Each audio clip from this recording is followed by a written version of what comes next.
Well, good morning. Hi, and welcome. My name is Casey Boland with HCM Wealth Advisors, and welcome to our cybersecurity webinar. We've got a special guest today. His name is Dave Hatter. Hey, Dave. Good morning, Casey. Thanks for having me today. Looking forward to this. Good to see you. So before we get going, a little housekeeping before we get started. If you would like to ask a question, please go to the bottom of your screen and click on Q&A, and there you'll have an opportunity to submit your question, and we will do our best to answer your questions at the end of our webinar. Now, I mentioned our guest speaker for today. His name is Dave Hatter. Dave has an extensive background in technology with over 30 years of software development, cybersecurity, and project management. And he's currently a cybersecurity consultant with Intrust IT, who we use here at HCM Wealth Advisors. And Dave has earned about every industry certification in his field that you can earn. He's got the longest business card of designations I think I've ever seen. Dave has written over more than 100 technology-related articles and quoted in publications including the Wall Street Journal, Money, MSNBC, and many others. And he has also served as a technology expert for the Kentucky legislature, testifying about cybersecurity before House and Senate committees. Also, Dave has served on several boards, and he's a mayor. He serves as the mayor of Fort Wright, Kentucky, and has done so since 2015. He loves to share his expertise, so we're hoping that we can help keep folks like you safe from cyber risks. So with his extensive background, we knew that Dave Hatter would be the best person to educate you about security risks and to help protect your assets from cyber theft. Welcome, Dave. Help us to educate our clientele, and we're looking forward to your webinar today.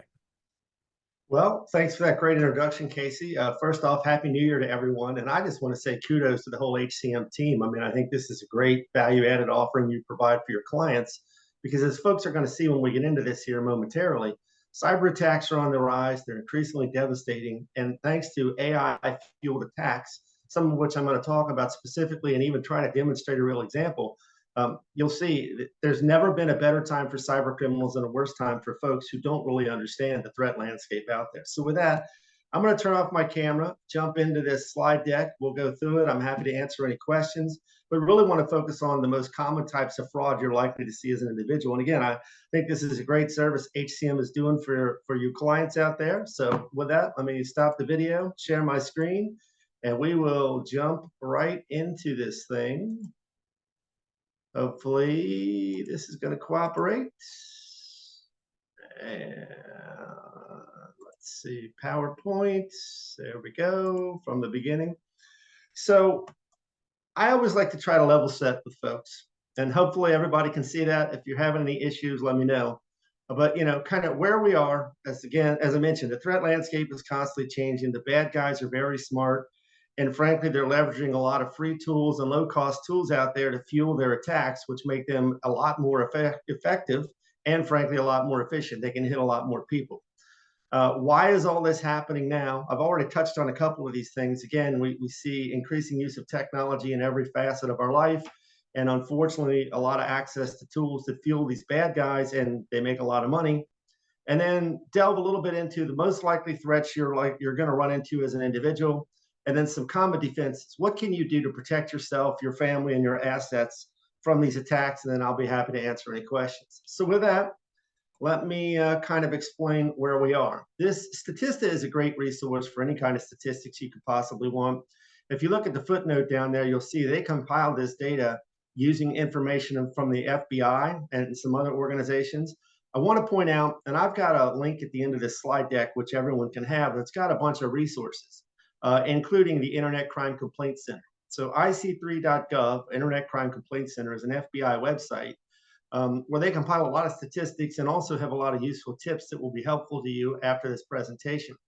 So without getting too much into the specific details about the numbers here, what I really hope everyone can grasp is this hockey stick-like spike upward. Now, some of these are actual numbers, some of these are projected numbers, again, compiled from reputable sources like the FBI. If you take a look at this, you can see there is a projection, and I believe you will see this, for a large increase in cybercrime. I also want to point out, I had the opportunity to listen to an FBI agent speak at an event I went to last week, He mentioned the Internet Crime Complaint Center. He mentioned a lot of the things that they're seeing out in the field, especially related to individuals versus businesses. Again, we're going to talk about some of these things you need to look out for today. But he indicated they don't expect to see any sort of decrease in this. And I saw a different FBI agent report not too long ago that the numbers you're seeing when you look at something like ic3.gov are probably vastly underrepresenting what's really happening out there, because in most cases, there's no requirement to report these crimes. And in many cases, people won't. So again, take that for what it's worth, but understand that you're probably going to see a giant uptick. To try to drive that point home a little further, you can see this is a mixture of different technology and business related resources. I'm not going to read all this stuff to you. My point is, if you spend any time at all looking at the news, especially tech news, you're going to find there are copious examples of cybercrime and fraud out there, and many of them are absolutely devastating. People are losing their entire life savings. Some businesses can't recover. Most businesses don't have a spare 200,000 laying around to recover from an attack like this. So, for everyone that came today, again, I appreciate your time, and I love to try to warn people about this, because in our business, we see these attacks every day. I have firsthand experience with companies in Cincinnati who've lost tens of thousands to millions of dollars through these attacks. So again, appreciate your time, and look forward to trying to give you some concrete tips you can walk away with today that are going to help you avoid all of the things you see here. And then finally, and kind of where we are today, I love this graphic because I think it really does sort of illustrate the consequences of where we're at. This was an article, and if you look again at some of these government sources like FBI, DHS, CISA, which is the Cybersecurity Infrastructure and Security Agency, you'll see they had continued to raise the alarm. Right before I started today, I got an alert from the FBI and CISA about Chinese drones and how they present a security risk. So, I like the grenade keyboard idea here, because our society is increasingly digital. It's increasingly difficult to avoid using these tools to bank, to shop, to entertain ourselves, to work.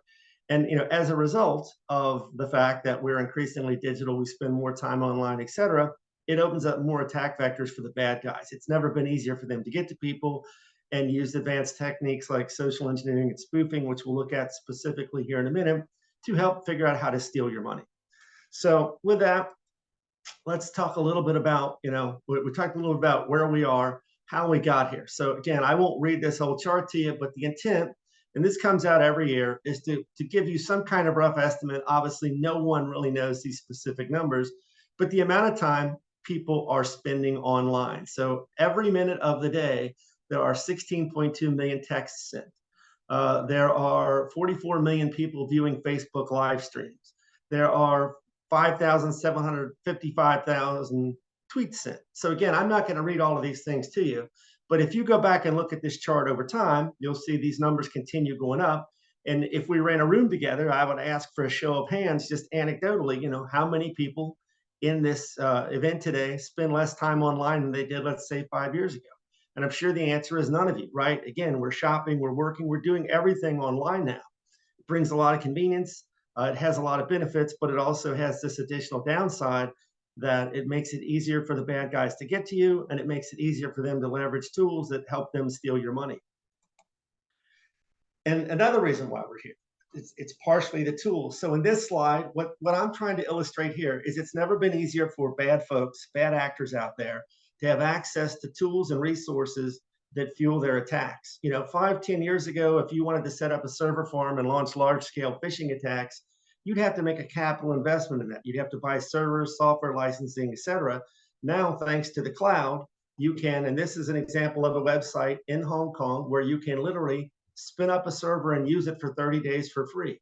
Can I spin up a server and use it to launch attacks on you for free for 30 days? And if I do it right, if I cover my tracks with things like burner credit cards and so forth, I can make it really difficult for you to track me down. So it's never been easier for the bad actors out there to have access to resources to leverage against you. That's a big driver of what we're seeing.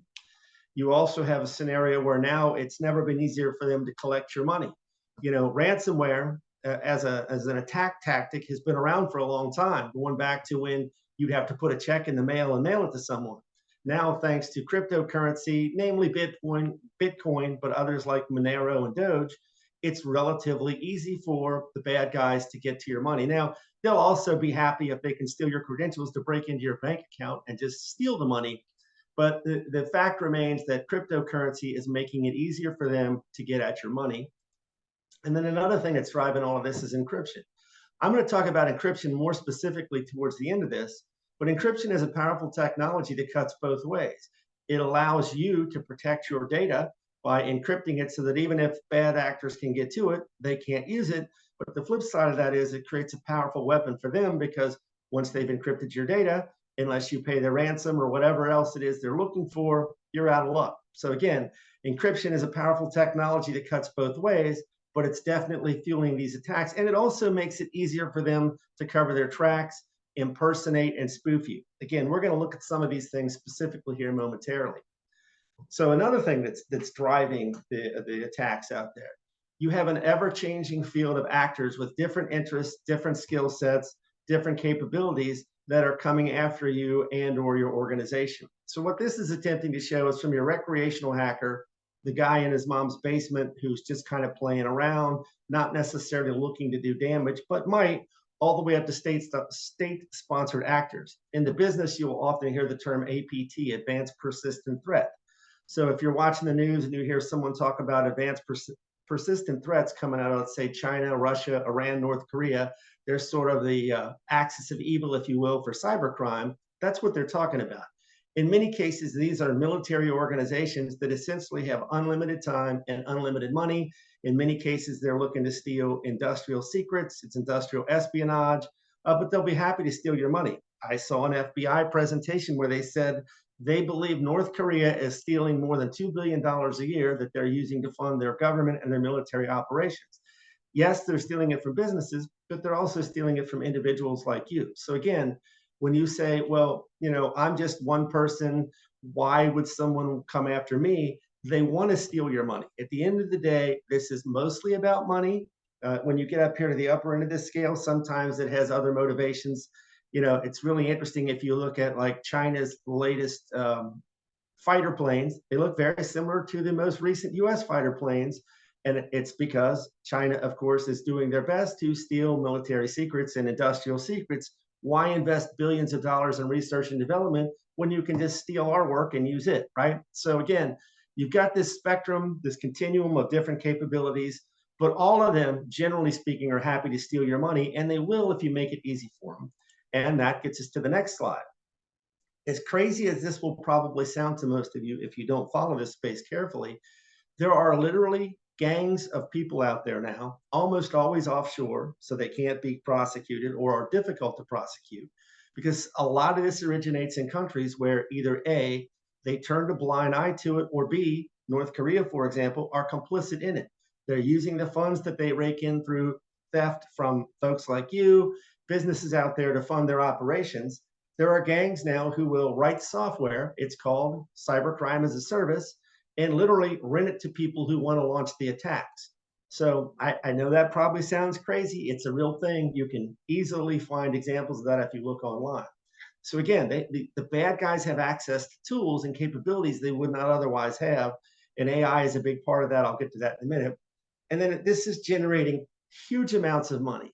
No one really knows how much money is being generated out there. This was a study done by one particular guy.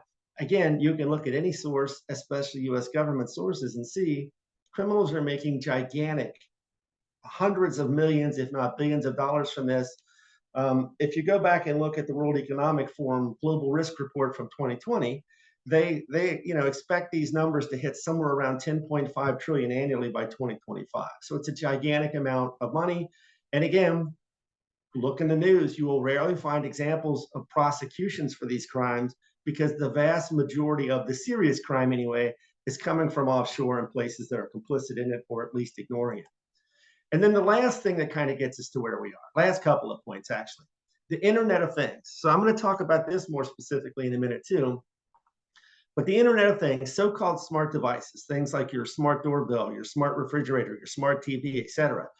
Every one of these things is a potential attack vector. And the more of these you plug into your environment, whether it's your Peloton bike, your Nest doorbell, your Roomba sweeper, all of these things have privacy and security implications. Again, I'm going to get into the detail of this, but you can see here, it's estimated by 2025, there'll be 76 billion Internet of Things, so-called smart devices connected. And this is rapidly fueling attacks on businesses and individuals. Again, I've got some specific examples I'll tell. And when you, again, couple AI with this, it is rapidly accelerating the capabilities of the bad guys to get to your money. People also say, well, I don't have anything worth stealing. I'm not interesting. I have nothing to hide. So this, ironically, is from Experian. As you can see, it's a nice infographic they put together. I say ironic because Experian has been breached in the past. I won't read all this to you. Again, you could have this deck for your reference when we're done, but you can see Experian is saying, okay, for example, if I could get to your driver's license somehow, I could sell that through the dark web to people that want to buy it for what some type of nefarious purpose for 20 bucks. So again, when people say, I have nothing to hide, my data is not valuable, why would they come after me? Your data has intrinsic value to be sold straight up out on the dark web to nefarious actors, but it also has value because if I have the right information about you, I can impersonate you. I can spoof people using that information to convince them I'm you, so I can perhaps reset your password and get into your bank account, that sort of thing. Again, more on the threats in a minute. And then finally, why this is happening now is people continue to make the same kind of mistakes over and over again. So one of the things I want to do today is leave you with some concrete tips, almost all of which are free, I might add. They might create some friction in your life, but some concrete tips that will help you increase your cybersecurity posture, make you a more difficult target so that the bad guys will move on to a softer target. I love this quote here, and this is one of the people I referenced in the resources at the end. Bruce Schneier is an internationally renowned cybersecurity and cryptography expert. Only amateurs attack machines, professionals target people. You can apply all kinds of technology and it still won't keep you safe, especially thanks to AI, because the bad actors have gotten much better at spoofing. They've gotten much better at attacking you wherever you are, using advanced techniques that are more difficult to sniff out. So again, if you keep this quote in mind, and you'll see as we go through some threats and then what you can do about it, there are a lot of concrete things you can do that will make you a much more difficult target and make you a lot less likely to get hacked. So let's take a look at common threats, the things that are most likely to make it easier for the bad guys to attack you. And I know nobody wants to hear this, but people continue to use easily guessable, easily crackable, easily hackable passwords. I can go online right now and download free software that will help me try to crack your passwords. If you're using a password that is in the English dictionary, I'm going to be able to crack it in probably less than 5 minutes or so. If you're using something that I could guess about you because it's like your spouse's name, your dog's name, and you're posting that stuff on Facebook, I'm going to crack your password. Unfortunately, we make it very easy for the bad guys to do these kind of things. And then the giant data breaches. Target gets hacked, a bunch of customer information gets stolen, or Experian. Or I would bet you, again, if we were in a room, I would ask the question. I would bet you most, if not all of you, have received at least one letter from someone where your data has been breached. I've gotten several of these, despite the fact that I'm a tinfoil hat guy and I'm doing just about everything possible to protect myself and my family. Recently got one from Mr. Cooper. They have my mortgage. I couldn't even pay the mortgage for almost 2 weeks because of an attack on Mr. Cooper. And then I inevitably got the, oh, by the way, your data was stolen letter. Again, I'm sure many of you have gotten those letters. So, but passwords, I know it's nobody wants to hear it. Having the same password on multiple accounts, having a password like 12345, or when you really want to go for security, 1234567. If you look every year, there's a list published of the 100 worst passwords that come from these data breaches. The bad guys know people are doing these kind of things, and using a password like admin or 123456 is like this cheetah in the lock here. It can be defeated literally in seconds, either because the bad guys start by guessing that, or they use tools that automate the process of generating and testing passwords. So again, having non-unique, meaning the same password on multiple accounts, and easily guessable, crackable passwords makes you extremely susceptible to being attacked and ultimately having your information or your money stolen. Another huge problem, not installing software updates. Whether it's your phone, your computer, your tablet, your smart thermostat, your smart TV, all of these devices have software. Again, going back to this Internet of Things, smart device world we live in now. If you have a Roomba, it has software in it. If you have a Nest thermostat, if you have a smart washer and dryer, there's software in these devices. It needs to be configured correctly. It needs to be updated. Otherwise, you are essentially guaranteeing at some point there will be a problem that could be exploited. And I want people to understand there's a software or a search engine out there called Shodan that's specifically designed to find Internet of Things connected devices. So I can use Shodan to try to find Nest thermostats or LG TVs or whatever. And I would also point out again, from this Internet of Things perspective, I'm going to talk about it in more detail momentarily. All of these devices have software. If we're not updating the software, it's a problem. So again, I'm going to talk about what to do about that in a minute, but understand that software updates and the lack thereof is a huge problem. But I think the biggest problem that most of us face right now is spoofing and impersonation. Spoofing, this idea that I'm going to create something that looks real to the naked eye. It could be an entire website, it could be an email, it could be a phone number. Virtually anything can be spoofed. And unfortunately, that's because most of the technology, and here's a definition of spoofing, most of the technology that makes the internet work was designed in the 60s and 70s. The underlying technology that makes all of this possible was not designed with security in mind, and thus it makes these sorts of spoofing attacks easy. Then you couple social engineering with that. The idea that I'm going to send you a phishing email or a phishing text or something, possibly get you to get on the phone with me.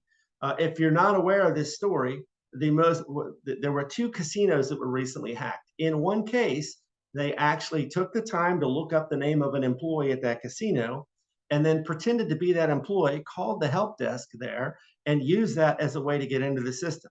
So again, I can spoof things, I can create fraudulent email addresses, fraudulent websites that look real, and then couple that with social engineering, the idea that I'm going to try to, and I'm going to show some examples of this here in a second, I'm going to try to convince you through various types of techniques, again, often fueled by the use of AI, to get around some of the red flags from the old days.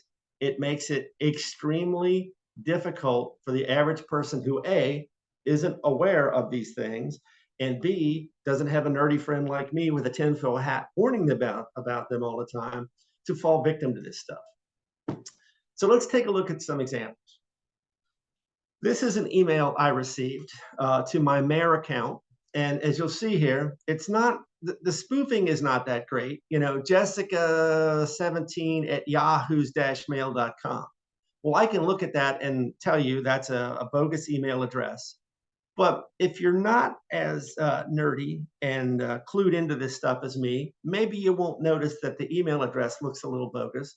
But let's see what this says. Hi, Dave. I think you may have sent me this link in error. Are you really sure you want to be sharing these kinds of personal photos with everyone? So someone took the time to look me up, right? And send me this email. Now, they may have used some type of AI tool to automate this, but it looks real enough to the naked eye, and it looks like they're responding to an email I sent. Actually, this wasn't from my Mayor's account. You can see this is from my Interest account. So this looks, if you look at the bottom, like they're responding to an email I sent, which I can tell you I did not send. Now, so you've got a spoofing element here. You've got a social engineering element here. They're using what appears to the naked eye to be a legitimate photo sharing website. Flickr is a legitimate website. You can go use it right now. It's free to share photos and that sort of thing. I don't use it, I can tell you. But notice if I put my mouse over that link, you can see it actually goes to cardpayments.microransom.us. So if I were to click that, in all likelihood, they're either going to A, try to steal my credentials with a screen that asks me to log in, probably look like the Microsoft login screen or something, or it might download some kind of malware, ransomware, keystroke log, or something like that. But they're trying to catch you off guard. They're trying to create a sense of urgency. They're trying to get you to act before you really think. Again, as soon as I look at this, I know it's fake because I know I did not send this email. I know this is some sort of bogus email address, and I know I don't use Flickr. So of course I know this is fake. I'm not going to act on it. Again, part of the defense against these sort of things, other than general awareness, is stop, think about what you're being asked to do, and err on the side of protection. You don't act immediately no matter what it's asking you to do. Think about it for a second. And again, in a case like this, connect up the dots and go, well, I know this isn't legit. So here's another example. Now, if you know me personally, you would know this email might show up while I'm talking to you all today. This came in, you can see subject, divorce papers. Is this a spoofed email address? Probably. I don't know if Brown and Booth is a real law firm or not, but to the naked eye, it looks fairly legit. Okay.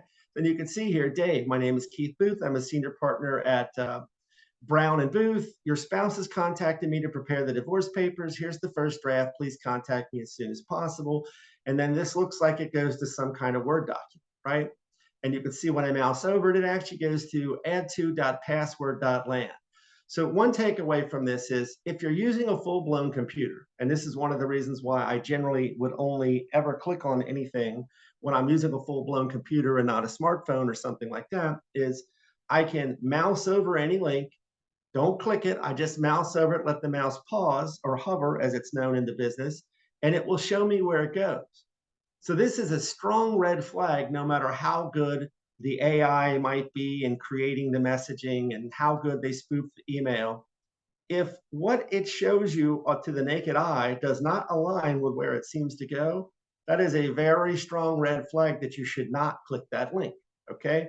Again, if you're on a full-blown computer, whether you're using a web browser to read your email or an Outlook mail client like I have here, I can mouse over it and see what's going to happen. Again, this has a lot of tells, but it's not a bad job of spoofing. And they're trying to catch you off guard. They're trying to socially engineer you into taking an action that you shouldn't have taken. So hopefully that makes sense. This is a great infographic from Forbes here that talks about smishing attacks. So smishing is a fancy terminology for text-based phishing. So phishing, that term's been around for a long time, and it applies to all these things. But as new forms of phishing come out, specific types of attacks, in this case, text-based attacks, the official technical name of text is SMS, small message service. So they're calling text-based phishing smishing. And this has two things I want to point out. First off, the bad actors are going to go wherever people are. As soon as some new thing comes online and people start using it, text in this case, they're going to attack you there as well. I've seen lots of these personally. Sitting on the couch the other night with my wife, we use USAA for a bank. She gets a text, purports to be from USAA. To the naked eye, it looks legit, claims there's fraud on our account, and they want her to call this phone number, right? So she dials the number, and I'm listening to this conversation, and they start asking questions that they should already know the answer to. So this is another strong red flag for you in any case. If you start talking to someone, whether it's electronically via an email or a text, or they try to get you on the phone, and in many cases, they will try to get you on the phone because then they can use their con man techniques to strongly social engineer you into doing whatever they want to do. Again, going back to an FBI presentation I saw, they walked through a scenario where a woman, actually a woman who was a lawyer, so we're talking about a highly educated person here, lost $30,000 of her own money because she was scammed through an attack that started with a text. They got her on the phone, and then they used multiple different people. I'm from this department. I'm going to transfer you to that department. And they literally walked her through a bunch of different people. These people had taken the time to look up real people's names from the organization they claimed to be from using tools like LinkedIn and public websites. So they would say things like, oh yeah, I'm Joe Dokes from the fraud department. You can look me up at this webpage. They've already done the homework on this, and they convinced her, and unfortunately she lost $30,000. So again, these scams are real. The social engineering is real. They'll use spoofing to make things look legitimate and to catch you off guard. And if you're in a country where the average income is, let's say, $2,000, $3,000 a year, $5,000, $10,000 a year, whatever, if I can steal $30,000 from you in a few hours work or a couple of days work, it's well worth it to me to do a little legwork up front and build an elaborate scam. And I'm going to give you a link at the end of this where you can go watch a guy who scams the scammers. And if you've never seen anything like this, I think you will be shocked to see. It's very insightful and educational to see the way, the lies they'll tell, the cons they'll pull, and the way they'll pivot at any point and to continue telling you lies to try to get to your money. So to get back to this for a second, while Forbes calls these out as smishing attacks, these could also be via voice. These could be via email. In some cases, they'll cross over. They love text, though, because it's harder to look at a text, even more so than an email, and know right off the bat that it's fraudulent, right? It's easy to spoof a phone number. I can go right now to a free website and call you from any number I want. I can send you a text that appears to come from any number I want. So can I look up a legitimate number for USAA and send you a text that appears to have come from them? Sadly, yes, I can. I see all of these all the time, whether it's bang fraud alert, like I mentioned, my wife got one of these. Someone will just reach out to you and say, hey, blah, blah, blah. And then you say, well, you've got the wrong person. Then they try to engage you in a conversation. Next thing you know, they're talking about crypto and how you can make a bunch of money. My advice to you in general, especially dealing with the phone, is I don't answer calls from a number I don't recognize. I don't respond to text from a number I don't recognize. If you call from a number I don't recognize and you don't leave me a message, you will never hear from me, because I understand how the spoofing works and how easy it is to make fraudulent phone calls and fraudulent texts. My advice to you is don't answer the phone from numbers you don't recognize. Don't call back numbers you don't recognize. Don't respond to texts you don't recognize. If you get a text or an email that purports to be from your bank because there's some sort of fraud or something, do not respond to it. Do not click the links. Do not call the numbers. All of that could be spoofed, could be fake. Go get your bank statement out. Go to your bank's website. Call a number off that bank statement. You initiate the transaction from there. You use verifiable information that you have access to. Do not use anything that you got electronically, because it could be spoofed. The most recent thing we're seeing, and we're seeing lots of this now. So this is an email I got at my work account at Intrust. And purportedly, email messages are on hold, and I should scan this QR code. Hopefully everyone's seen QR codes before. They're these three-dimensional barcodes. They got very popular during the pandemic. Restaurants would put them on their menu and so forth, so you don't have to touch things. QR code scams are absolutely running wild right now. You could easily scan a QR code on a parking meter that I pasted over the real QR code, and now I have your money. That's been a scam all across the country. My advice to you is don't scan any QR code that you are not absolutely positively is verifiable. I don't scan QR codes, period, ever. I just don't do it. And definitely don't scan any QR code that is emailed to you or texted to you, because the bad guys know most of these mail filtering tools and so forth do not have the capability to know that that QR code is bogus. And there is no way you can look at a QR code with a naked eye and know it's bad. So we're seeing tons and tons and tons of these now. This is one of the latest scams out there. I strongly encourage you to not scan any QR code you get via text or email, and be extremely judicious and careful when scanning any QR code. Like I say, I just don't do it. I want to bring this up because I've referred to this several times now, and for the sake of time, I won't play this for you now, but I've got a link to it. This was a recent interview I did with John Matarese to demonstrate the power of voice cloning. So when you talk about AI, you'll hear the term synthetic media, things like ChatGPT that can just generate content on its own. But there's all kinds of different AI tools out there now that can generate text, it can generate audio, it can generate video. And in this case, this voice cloning thing has really exploded.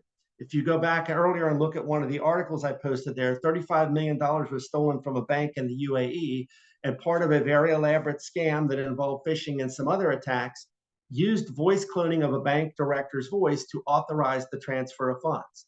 So to make this story real short, John and I, he wanted to do a story on this. I went online, did a search, found a free website. I had never touched it before. I had never tried this before. So with limited knowledge and no experience, I found a free website. He came over. He had to read a sentence a couple of times so that it had his voice in their model. And then within less than 1 hour, starting from nothing, we're able, if you go watch this interview, to have his voice say, I typed in, hey, Grandma, it's John. I need your help. When you listen to it, I bet you'll be surprised at how much it sounds like John Matarese. Now, it's not perfect, but we didn't aim for perfection. We didn't try to keep training it. We wanted to show how at zero cost and with essentially no experience, you can clone someone's voice. Why is this relevant to this conversation? This grandparent scam is running wild. Happened to my 93-year-old dad. My son supposedly called him claiming he'd been in an accident and needed money. If you search on grandparent scam, you will find this is rampant across the whole country. And when you think, well, this could never happen to me, could I call your grandson or your son or your colleague and get a voicemail on their phone? Probably. Once I hear their voicemail, can I record it and feed it into one of these AI models? Absolutely. Am I going to sound like them in a matter of minutes? Yes. So when you get a call at 3 o'clock in the morning claiming to be your grandson that's been in a terrible accident and they need money to get out of jail or whatever, you should stop, assume you're being scammed, and then go out of band, call your grandson, call your parent, call their parents, call the local police department, because you're 99% likelihood you're getting scammed.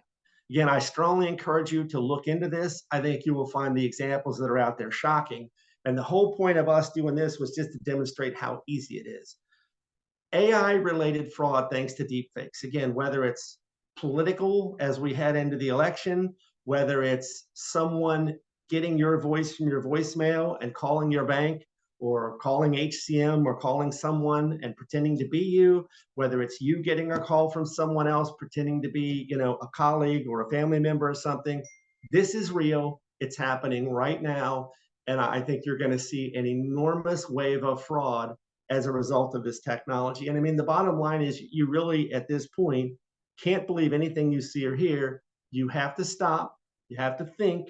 You have to err on the side of protection and go out of band to verify it before you take any action. So last couple of threats: malware, viruses, worms, keystroke loggers, ransomware continues to be a huge problem. And again, we'll talk about the defenses against this now. It's generally not as much of a problem for individuals. Keystroke loggers can be a problem because they can capture all your keystrokes and then know all your passwords. But you do need to take ransomware and malware seriously. It can be quite devastating. Free software. Believe it or not, software engineers don't build stuff for free out of the goodness of their heart. They like to get paid too. And a lot of the free stuff that's out there, as you can see in this next chart, these are apps on the Amazon, or I'm sorry, the Android platform that have problems. You need to be careful about what you're downloading. I'm going to talk about that in a minute. Social media.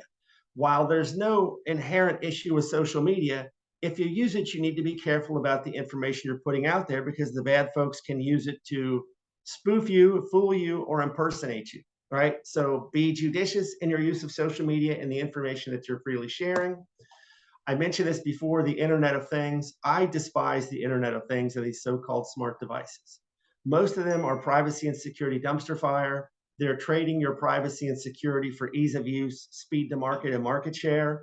And I don't have any of this stuff, right? And I would tell you, the less you have, the better. So I won't read all these to you, but a couple of these are quite funny and quite insightful about where we find ourselves today. So here's your Nest thermostat. And it's especially pertinent considering how cold it is today. I'm turning off the heat till you warm up my bank account. A hacker breaks into it and basically holds you at ransom. But the most disturbing of all of these is your smoke detector slash burglar alarm.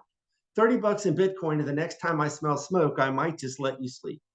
That's where we are today with all of these so-called smart devices. I want to point out a study was recently done of smart TVs, because it's really hard to buy a TV that isn't, quote, smart now. None of the major manufacturers of smart TVs put out software updates for more than 2 years. So if you have a smart TV that's more than 2 years old, I can almost guarantee you it's a security problem.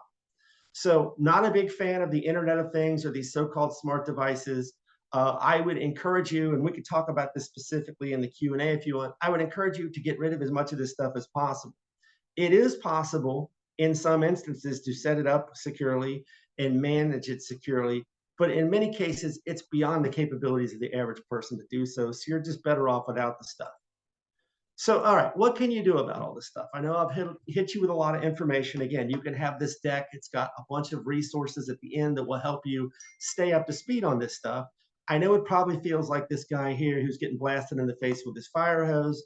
But the good news is there are things you can do. First off, hope and denial are not a strategy. If you just hope this doesn't happen to you, if you don't take this seriously, if you don't start doing the concrete and in, again, many cases, free things I'm going to show you here next, you are eventually going to be a victim. It's just a matter of time.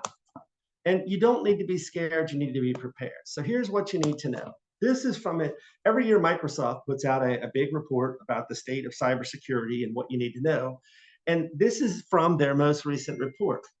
How can you protect against 99% of all attacks? Now, this is business oriented, but it still applies to individuals, right? They say 99% of all attacks can be stopped by doing what they call basic cyber hygiene, which is use multi-factor authentication, apply zero trust principles. This is more of a business concept, the way they're using it here, but I'll show you how it applies to you as well.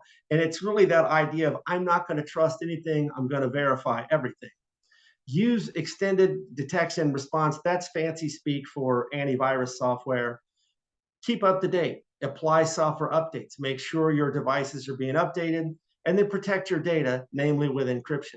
So all 5 of these things, especially if you're on the Windows platform, will not cost you anything. Every one of these things, if you use Microsoft Windows, and frankly, even if you use something like the Apple phone platform, you can either do for nothing or at very low cost to you. You just need to know you need to do it. And then I'm going to walk you through some ways to go about that here as we wrap this up. Password hygiene. I started out with this as a huge problem. If you're using the same password on multiple accounts, if it's easily guessable, if it's easily crackable, you're eventually going to get hacked. It's just a matter of time. And you can go out and see the FBI and other agencies, constantly warning about this. I understand it's extremely painful when you have dozens, perhaps hundreds of different accounts that have passwords to try to take that advice, right? And have a strong, unique password. When I say strong, I'm talking about a password that's more than 12 characters long, right? And this is a screenshot from NIST with some password guidance. Bottom line is there are now excellent password manager tools available to you. At Entrust, we not only use, but we require employees use 1Password. I use 1Password personally to manage all my passwords. With a tool like 1Password, and there's a bunch of good password managers out there, all you need to know is one master password. So you create one very strong, unique master password. Ideally, you would use a phrase. So here's an example. I love pizza with onions. You can see the O's have been replaced with zeros. The A has been replaced with an @ sign. This is easy to remember, relatively speaking. It would be something unique to you that only you would know. It's easy to type, relatively speaking, but virtually uncrackable. It's long enough. There are so many permutations here. This would be a virtually uncrackable password unless someone happens to know you and knows that you love pizza with onions. It could be like pistachio ice cream with chocolate syrup. It doesn't matter what it is. You just want to have one strong password for your password manager, and then you want to turn on multi-factor authentication. Once you've done that, a good password manager will work from your phone, it'll work from your tablet, it'll work from your PC. All of your passwords are encrypted. The company that makes the password manager doesn't know your passwords. And as long as you use MFA and have a strong, unique password, you will have access to all your passwords all the time. It will allow you to generate insane passwords like what you see here on the screen, but you won't need to remember it. You only need to know the one. So whether it's my Facebook account, my bank account, whatever, all of my accounts have insane passwords. I don't know what they are. They're as long as it'll take on that site, and all I need to know is the password manager. Get a password manager. Again, I'm going to show you how to find a good one for you here in a minute, but use a password manager. Multi-factor authentication. While it's not perfect, multi-factor authentication coupled with strong passwords are the 2 best things you can do for yourself other than just be extremely skeptical and vigilant. Multi-factor authentication is that extra code you need when you go to log in. I'm sure your bank has been requiring this for some time. Most sites support this. In many cases, you have to turn it on. But once you've enabled multi-factor authentication, also sometimes called 2-factor authentication or 2-step verification, it raises the bar and makes it much more difficult for the bad guys to break in. With multi-factor authentication turned on, even if I know your username and password, I still can't log in without the code. Most people are set up to get it via text like you see here.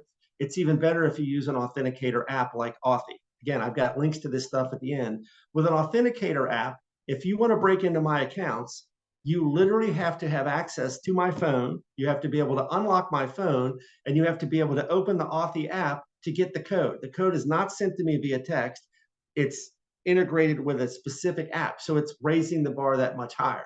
There are even better security options around MFA out there, but it's usually too painful for most people. So it costs nothing to use a strong, unique password, and there are several high-quality free password managers. It costs nothing to use MFA, right? Might create a little friction till you get used to it, but you're really raising the bar. You've got to update the software on your devices, whether it's your Nest thermostat, your PC or tablet or whatever.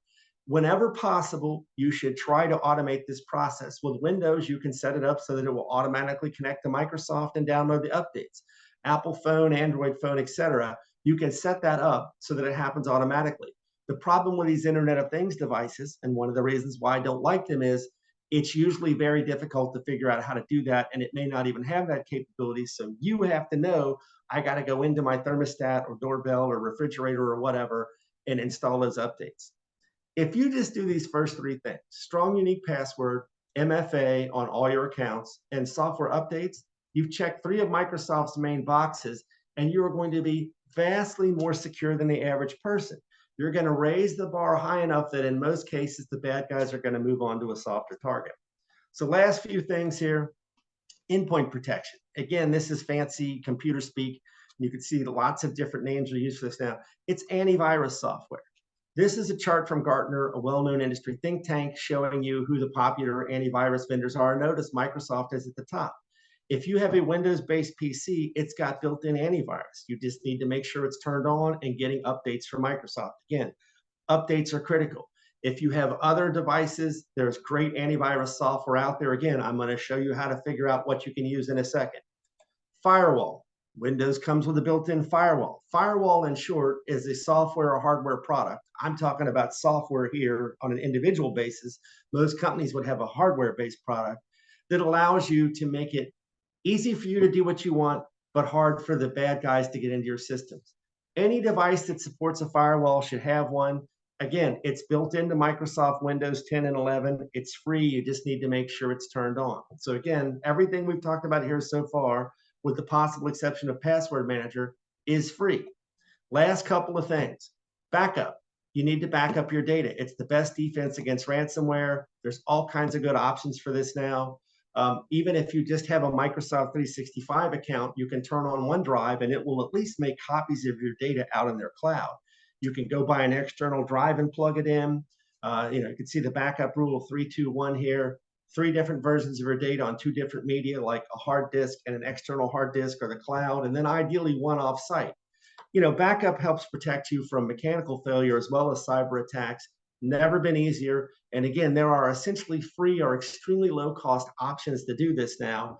In the event that something terrible happens, your computer dies, you get hit with ransomware or whatever, backup is your way to be back in business very quickly. Use a virtual private network. This is technology that allows you to encrypt your data and basically hide your IP address. So it gives you some privacy and anonymity, and it gives you another layer of security for your data in transit. But this, again, like you can see here, here's a headline from PC Magazine. Google pulls Super VPN from the Play Store, urges users to delete it. This gets back to, don't just download the first thing you run across because you heard Dave say you need a VPN. I've got links at the back of this to sites like PC Magazine, Tom's Guide, Tech Radar, CNET, and ZDNet. These are reputable organizations that have editors and experts that test things. So you heard me say you need a VPN. You can go to one of their websites and say, well, what's the best VPN? And they'll say, here are the 5 best VPNs for 2024, or the best antivirus software for Apple phones, or the best firewall for Android phones. There's an ample amount of free or very low cost resources that can provide all this guidance for you so you can make smart decisions about this stuff. All right, last couple slides. Internet of Things. I've already mentioned I'm not a fan of this stuff. I found this on Twitter. I thought it's quite funny. Tech enthusiasts. My entire house is smart. Tech workers. The only piece of technology in my house is a printer, and I keep a gun next to it so I can shoot it if it makes a noise I don't recognize. That's my advice for you with the Internet of Things. Get rid of that stuff. Encryption. Use it wherever you can. Windows has free encryption software built into it so you can encrypt the data on your computer. Apple encrypts. turn on encryption wherever you can. It provides yet another barrier, raises the bar. Vet your software carefully. I've already applied to this. Don't just download the first thing you run across. Use sites like CNET, ZDNet, again, all linked at the end of this, to help you figure out what is the right software for you, what is reputable and trustworthy.